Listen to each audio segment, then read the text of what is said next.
Okay dear students, cardiac system की higher series में जो हम अब डिस्कस करने जा रहे हैं that is the cardiac physiology.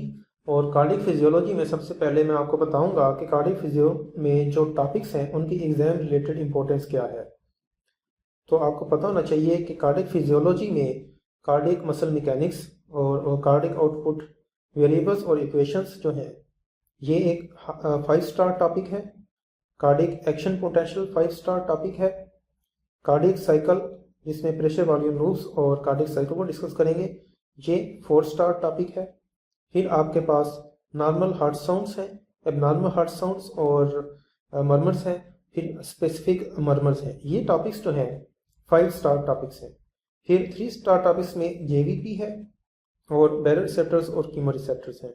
फिर 2 स्टार टॉपिक में cardiac muscle contraction and relaxation है और सीरियस चेंजेस ड्यूरिंग एक्सरसाइज है। और फिर 1 स्टार टॉपिक्स में आपके पास cardiac and vascular function curves है, स्टारलिंग कर्व्स है और प्रेशर्स इन सीवीएस है। तो ये एग्जाम रिलेटेड इंपॉर्टेंस है इन टॉपिक्स की।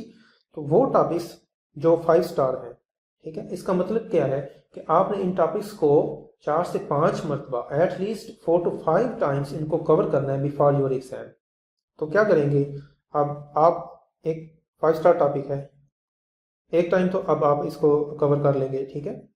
फिर फॉर एग्जांपल 1 माह के बाद आपने ये कवर कर लिया होगा, तो हो सकता है कि आप इसको भूल रहे हो, तो आपने रिवाइज करना है। तो आफ्टर 1 मंथ इसको दूसरी बार आपने इसको कवर कर लेना है, रिवाइज करना है। फिर जब कोर्स के मिड में जाएंगे तो फिर आपने एक बार रिवाइज कर लेना है। जब कोर्स एंड होने वाला होगा, ठीक है, उससे पहले आपने इसको कवर कर लेना है 4th टाइम, और एग्जाम से पहले लास्ट टाइम इसको आपने रिवाइज कर लेना है। तो 5 स्टार टॉपिक का मतलब ये है। इसी तरह फिर 4 स्टार है, 3 स्टार, 2 स्टार, 1 स्टार है। तो एग्जाम रिलेटेड इंपॉर्टेंस इनकी यही है कि इतनी दफ़ा आपने इन टॉपिक्स को कवर करना है। और अगर 5 स्टार, 4 स्टार और 3 स्टार टॉपिक्स हैं, ये टॉपिक्स आपके एग्जाम के लिए इंपॉर्टेंट और हाई यील्ड है। 1 स्टार, 2 स्टार टॉपिक्स जो हैं ये आपके एग्जाम के लिए पोटेंशियली इंपॉर्टेंट हो सकते हैं, कि हो सकता है कि इनमें से कोई चीज़ आपके एग्जाम में पूछी जाए, तो उनको भी आपने कवर करना है अकॉर्डिंग टू देयर इंपॉर्टेंस। तो 1 स्टार टॉपिक को एटलीस्ट एक बार आपने कवर करना है बिफोर एग्जाम। 2 स्टार टॉपिक्स को आपने 2 बार कवर करना है बिफोर योर एग्जाम्स। तो इस तरह आपने इनको कवर करना है। तो कार्डियक फिजियोलॉजी को भी आपने इसी तरह कवर करना है। तो अब मैं आपको गाइड करूंगा about the cardiac muscle mechanics, cardiac output variables और जो है इक्वेशंस। इसमें कौन सी चीज़ें इंपॉर्टेंट और हाई यील्ड हैं आपके एग्जाम के लिए। तो जो चीज़ें मैं आपको बताऊंगा उनको आपने अच्छे से कवर करना होगा, उनको मेमोराइज करना होगा। जो चीज़ें मैं आपको बताऊंगा कि इंपॉर्टेंट या हाई यील्ड नहीं है, उनको आप स्किप कर सकते हैं। तो इसका मतलब ये है कि उनको आपको मेमोराइज करने की ज़रूरत नहीं है, उनको आपने रीड करना है, समझना है, अपने कंसेप्ट लाजमी क्लियर करने हैं और अपनी इंफॉर्मेशन में इजाफा करना है, बट उनको मेमोराइज करने की ज़रूरत नहीं है। Alright dear students, cardiac muscle mechanics जिसमें कार्डियक आउटपुट वेरिएबल और इक्वेशंस है, इसमें कौन सी चीज़ें इंपॉर्टेंट हैं, हाईएस्ट हैं आपके एग्जाम के लिए। कार्डियक मसल मैकेनिक्स और कार्डियक आउटपुट वेरिएबल्स के ये फर्स्ट पेज है, ये इंपॉर्टेंट नहीं है आपके एग्जाम के लिए, इसको स्किप कर सकते हैं। कार्डियक आउटपुट का आपको पता चाहिए क्या है और ये किस पे डिपेंड कर रही है, और सिंपैथेटिक और पैरासिम्पैथेटिक नर्वस सिस्टम का क्या इफेक्ट होगा कार्डियक आउटपुट पे। फिर आपको पता होना चाहिए कि sympathetic nervous system heart rate को इंक्रीज करता है, उसका क्या मैकेनिज्म है। ये पॉइंट्स इसमें इंपॉर्टेंट है कि सिंपैथेटिक नर्वस सिस्टम जो है बीटा 1 एड्रेनर्जिक रिसेप्टर्स पे एक्ट करेंगे, जो न्यूरोट्रांसमीटर्स रिलीज होंगे via sympathetic nervous system. Cyclic AMP increase होगी and it will eventually will cause increase calcium release and it will result in increased contractility, और ये increase contractility हम कहते हैं इसको पॉजिटिव आइनोट्रोपी। तो इसके नतीजे में कार्डियक आउटपुट इंक्रीज हो जाएगी, हार्ट रेट इंक्रीज होगा। पैरासिम्पैथेटिक नर्वस सिस्टम जो है ये वेगस नर्व के थ्रू एसिटाइलकोलिन रिलीज करता है which acts on the M2 receptors, ठीक है। सिंपैथेटिक बीटा 1 एड्रेनर्जिक रिसेप्टर्स और पैरासिम्पैथेटिक M2 रिसेप्टर्स, ये जो है it is linked with GI। इसके नतीजे में क्या होगा, साइक्लिक AMP नहीं इंक्रीज होगी, बल्कि जो इनहिबिटरी कंपोनेंट होगा वो पोटेशियम इफ्लक्स काज करेगा through the potassium channels which will cause hyperpolarisation, और हार्ट रेट डिक्रीज हो जाएगा, ब्रेडिकार्डिया होगा, कार्डिक आउटपुट डिक्रीज हो जाएगी। इसको हम कहते हैं कॉन्ट्रैक्टिलिटी भी इसमें डिक्रीज हो जाएगी, और इसको फिर हम कहेंगे नेगेटिव आइनोट्रोपिक। फिर आपको पता होना चाहिए स्ट्रोक वॉल्यूम। स्ट्रोक वॉल्यूम के ये जो सारा पेज है ये इंपॉर्टेंट और हाई यील्ड है, इसको आपने अच्छे से कवर करना है कि स्ट्रोक वॉल्यूम क्या है, कौन से फैक्टर्स स्ट्रोक वॉल्यूम को इंक्रीज करते हैं, कौन से डिक्रीज करते हैं, और फिर इसकी जो क्लिनिकल इंपॉर्टेंस है systolic dysfunction, diastolic cardiac dysfunction में क्या इफेक्ट्स होंगे ऑन द स्ट्रोक वॉल्यूम। फिर स्ट्रोक वॉल्यूम कैसे कैलकुलेट करते हैं, एंड डायस्टोलिक वॉल्यूम और एंड सिस्टोलिक वॉल्यूम क्या है और ये कैसे कैलकुलेट करते हैं, ये भी इंपॉर्टेंट है। कॉन्ट्रैक्टिलिटी जिसको हम पॉजिटिव आइनोट्रोपिक स्टेट कहते हैं, अगर एक कॉन्ट्रैक्टिलिटी इंक्रीज हो, डिक्रीज हो तो नेगेटिव आइनोट्रोपिक कहते हैं।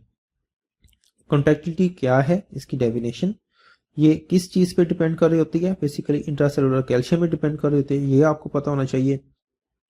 फिर इसका जो इंडिसिस है इंजेक्शन फ्रैक्शन, इसके बारे में पता होना चाहिए, और इंजेक्शन फ्रैक्शन कैसे कैलकुलेट करते हैं।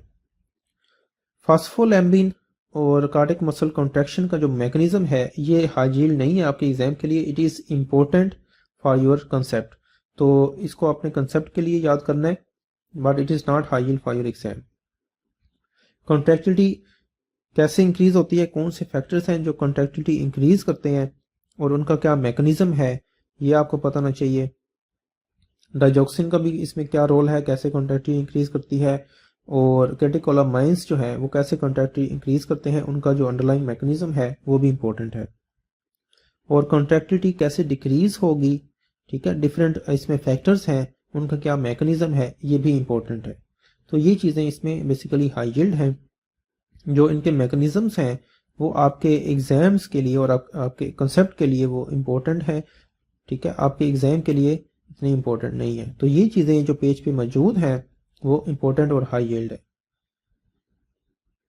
प्री लोड की डेफिनेशन क्या है ये पता होना चाहिए, प्री लोड का जो इंडिसिस है वो क्या है, और प्री लोड वेनस टोन और सर्कुलेटिंग ब्लड वॉल्यूम चेंज हो तो प्री लोड पे क्या इफेक्ट होंगे, ये आपको पता होना चाहिए, ठीक है। ये हाईलाइटेड चीज़ें हैं, ये इंपॉर्टेंट और हाई यील्ड है आपके एग्जाम के लिए, और इनके जो कंसेप्ट्स आपसे डिस्कस किए हैं वो इंपॉर्टेंट है आपके कंसेप्ट के लिए, इनके मैकेनिज्म्स इंपॉर्टेंट है आपके कंसेप्ट के लिए, और ये हाईलाइटेड चीज़ें इंपॉर्टेंट हैं आपके एग्जाम के लिए। और जो लाइट कलर टेक्स्ट है इसको आप स्किप कर सकते हैं।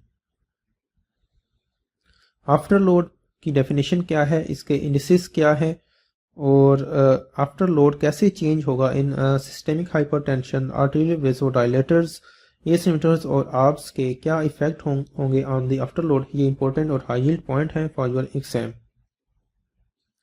मैं यहाँ पे आपको बताता चलूँ कि वो स्टूडेंट्स जिन्होंने कंप्लीट वीडियो लेक्चर कवर कर लिया, ठीक है, हर लेक्चर के साथ हम आपको कंप्लीट वीडियो लेक्चर भी प्रोवाइड कर रहे हैं और हाई यील्ड वीडियो लेक्चर भी प्रोवाइड कर रहे हैं, ठीक है। तो वो स्टूडेंट्स जिनके पास टाइम इनफ है, ठीक है, उनके पास कुछ और करने का नहीं है, वो स्टडीज़ पे अपने फोकस कर रहे हैं, तो वो कंप्लीट वीडियो लेक्चर देख सकते हैं, वो हाई यील्ड वीडियो लेक्चर भी दे सकते हैं, इनके नोट्स भी रीड कर सकते हैं। लेकिन वो स्टूडेंट्स जिन्होंने क्रैश कोर्स ज्वाइन किया है या जिनके पास डेली बेस पे कम टाइम है, यानी कि वो स्टूडेंट्स जिनके पास 5 घंटे से भी कम टाइम है फॉर देयर स्टडीज, तो वो क्या करें कि वो सबसे पहले हाई यील्ड वीडियो लेक्चर ही देखें, ठीक है।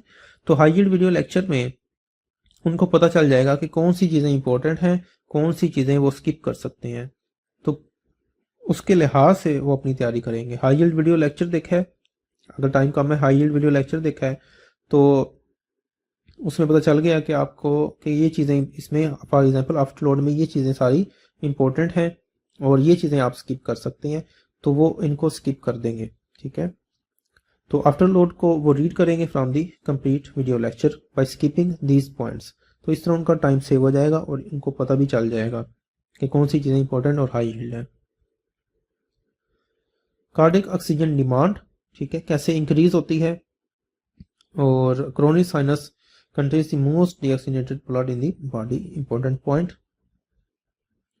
फिर कार्डिक आउटपुट इक्वेशंस हैं, तो इसमें स्ट्रोक वॉल्यूम कैसे कैलकुलेट करते हैं, इजेक्शन फ्रैक्शन कैसे कैलकुलेट करते हैं, कार्डिक आउटपुट कैसे कैलकुलेट करेंगे, और कार्डिक आउटपुट कैसे चेंज होती है इन दी एक्सरसाइज।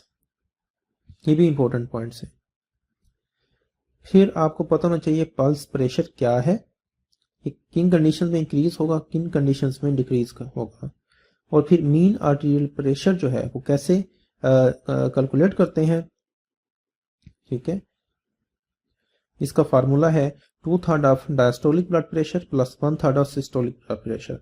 तो अगर आपके पास ये दोनों ब्लड प्रेशर मौजूद हैं तो आप इसको कैलकुलेट कर सकते हैं। अगर आपको डायस्टोलिक ब्लड प्रेशर दिया है, सिस्टोलिक नहीं दिया, तो पल्स प्रेशर दिया आपको, तो डायस्टोलिक ब्लड प्रेशर और pulse pressure 1/3 of pulse pressure, तो इसके थ्रू भी आप पल्स मीन आर्टेरियल प्रेशर को कैलकुलेट कर सकते हैं।